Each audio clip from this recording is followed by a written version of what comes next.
Will he or won't he? That's the question pretty much everyone on Beacon Hill has been asking for the past 24 hours, with rumors swirling about whether House Speaker Robert DeLeo may soon be leaving his job at the State House. Last night, NBC Boston's Allison King tweeted out that DeLeo is leaving his post to go to Northeastern University, his alma mater. And a State House news service reported rumors had been swirling on Beacon Hill throughout the day. DeLeo is the longest-serving speaker in the state's history, with 12 years in the role, and there's long been speculation about when he might eventually step down. But so far, he's been distancing himself from the report, dodging questions from reporters, and putting out a statement from his office saying he, quote, has had no such talks with, much less does he have an agreement with, Northeastern University. DeLeo also hasn't filed an ethics disclosure form with the House clerk, which is required when lawmakers are entering negotiations for a job with an outside entity. But the Speaker's statement didn't rule out whether any of his representatives have been in talks with the school. And for their part, Northeastern is playing it coy as well, telling the Boston Globe it is premature to comment. I'm joined now by Stephanie Murray, author of the Politico Massachusetts Playbook, and GBH State House reporter Mike Deehan. Thank you both for being here. Good to see you.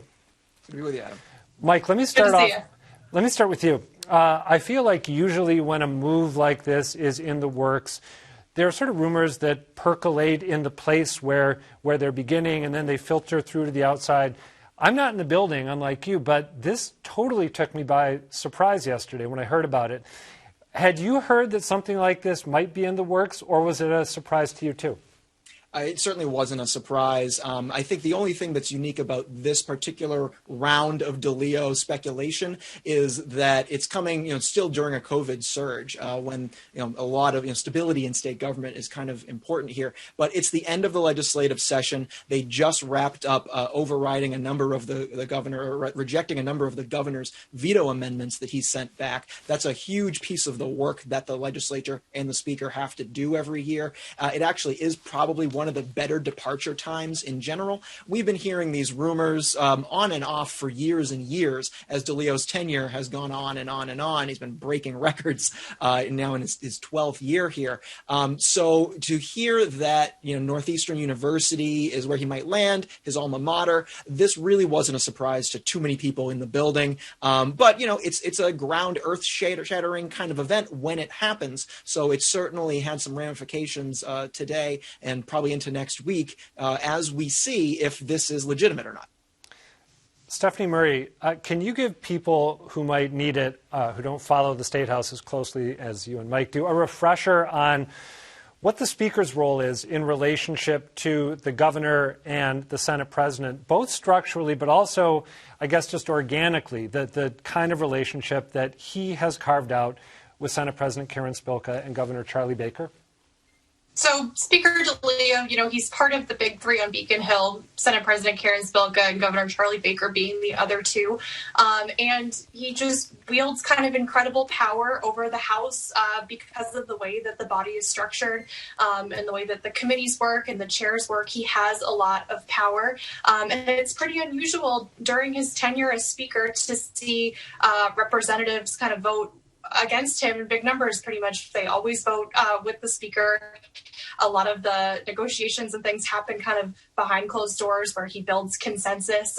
So I think that's part of the reason why this will be such an earthquake if these rumors do turn out to be true, if he does leave soon, because of how, influential and powerful he is. And I think, he has a lot of kind of intrigue around him because of that. I'll tell you, when I first started writing my newsletter a few years ago, one of the first source meetings I had, a source told me, be prepared because the Speaker is leaving imminently. These rumors really just bubble up all the time. People are always kind of trying to figure out what his next move is. So given that, is there any doubt, I'll ask this of both of you, is there any doubt that he is on the way out right now? We sort of hedged it at the beginning, but the sense that I've gotten is that people think this is almost certainly going to happen. What are you two hearing as you report on it? Well, this definitely seems to be the most intense the rumors have been before. I think that, the reporting from NBC was definitely the furthest that any reports have gotten before. That was, a one source confirmation from one news outlet, a credible one. And we haven't seen anything really since except for the denials from DeLeo. But that quote from DeLeo's spokesperson, as you said, it said that there is no arrangement right now, essentially. It doesn't mean that one isn't being put together on the Speaker's behalf or anything like that. I would say that there is a great amount of credibility to this. And from the conversations I've been having with members of the House, and others around the State House, they do expect this to happen in the next few days. Stephanie, you talked about the Speaker's MO a moment ago. One of the signature traits that I think of him having is a complete and total aversion to raising taxes in any way, shape, or form, which obviously has big implications for what the legislature can and can't do. Yesterday, we were talking about 2020 in state politics with Yawu Miller and Shannon Jenkins, and Yawu said the state has not been able to do big, ambitious things in terms of COVID relief, essentially because Bob DeLeo said new revenue to handle COVID relief is completely off the table. Is that a fair trait to saddle him with? He doesn't want to up taxes or fees and thereby prevents the legislature from doing important things that it might be able to? It's a good question, and I think that's certainly how a lot of progressives feel about the Speaker and wish that he would, do more regarding raising taxes. And so that's why if he leaves, it'll be a really interesting kind of fight within, the Democratic Party, which has a super majority in the House, to see who the next Speaker is going to be. Based on, representatives and other Beacon Hill sources who I talked to, the likely frontrunner for the next Speaker is Ron Mariano of Quincy, who's in DeLeo's leadership team is an ally of him. So it'll be interesting to see if, the progressive kind of coalition inside the House, which is much smaller and wields a lot less power than kind of the more moderate and conservative Democrats, we will be able to put up, a challenger if DeLeo does leave and Mariano does, seek the speakership. Mike, you're hearing that it's likely Mariano too, right? Yeah. Basically, that's the only name on anyone's lips is Ron Mariano of Quincy. And it seems like, depending on who you talk to, he's got more than enough votes to become the next Speaker of the House. Every other name that's mentioned is kind of from that moderate leadership bloc. And there doesn't seem to be much hope that anyone else other than Mariano could have a shot at this. And it should be pointed out that under DeLeo's 12 years in office, he has raised taxes. And actually, if he's going out the door, he's going out with a quite large gas tax increase proposal that the Senate refused to take up this year. There was, of course, the sales tax increase from a few years ago, and DeLeo's done almost nothing to stop the millionaires tax from going through constitutionally to put that in front of voters. So it's not fair to say that he's never raised taxes. He's definitely had in mind that broad-based taxes affect the economy, and that affects the state's ability to pay for the things that they want and the services that they provide. So, it will be kind of a mixed legacy for DeLeo. Progressives, obviously, as you said, did not get everything they wanted from this Democratic Speaker. However, there has been incremental change along the way, and he's responded to how his members wanted him to do things. Is there any change? You mentioned that he's responded to his membership. Is there any chance that, let's say, Ron Mariano is the next House Speaker, any chance that the House stops serving as a somewhat conservative counterweight to the more liberal or progressive Senate, and or that the House opens up its MO a little bit, lets people talk before the outcome is decided, doesn't hammer everything out behind closed doors, which I know you, Mike, have run into reporting up there, and Stephanie, you probably have as well?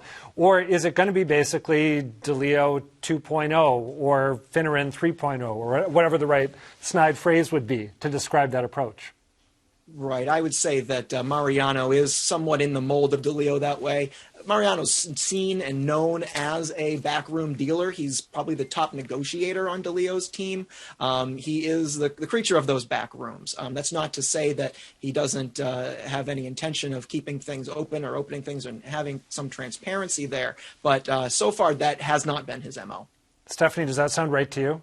More of the same? Yeah, it does. And part of it is just kind of like the way that the House is structured and the way committee chairmanships work. It's a body that, does a lot of negotiating behind back doors. That's the nature of it. Let me ask both of you, I think of, and again, this is my probably distorted, simplified perspective from outside the building, but It's been my sense that there's been sort of an influx of progressive or left-leaning energy into the legislature in recent years. I'm thinking of people like State Rep Mike Connolly from Cambridge, Nika Elugarda, who I think is from Jamaica Plain, people who are much more vocal in their criticisms of House leadership than I was used to seeing in the past years.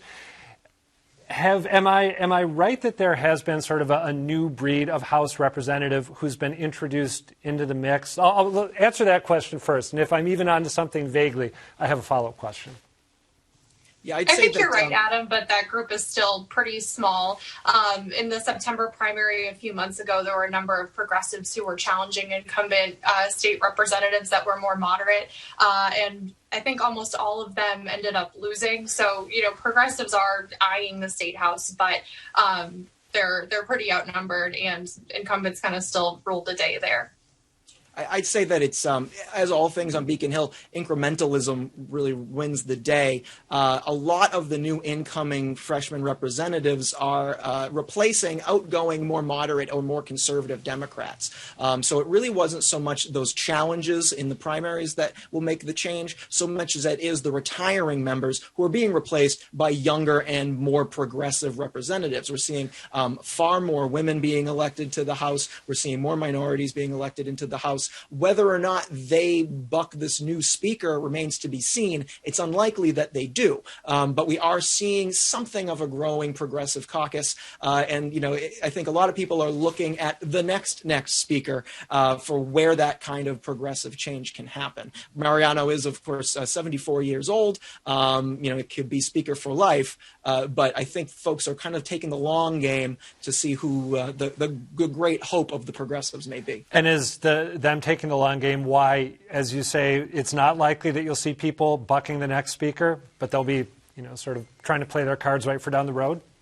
Yeah, I definitely think that there will be a surprising number of far left progressives who do end up voting for Mariano because of that stability, because of the coalition that DeLeo has already built. Okay, so I want one name from each of you, just a possible name to watch. Not for the next speaker's post, but for the next speaker, as you put it, Mike. Give me just one to go out on. I'll give you Aaron Michaelowicz, the chair of House Ways and Means. Okay, and Mike, how about you? You get the last word here.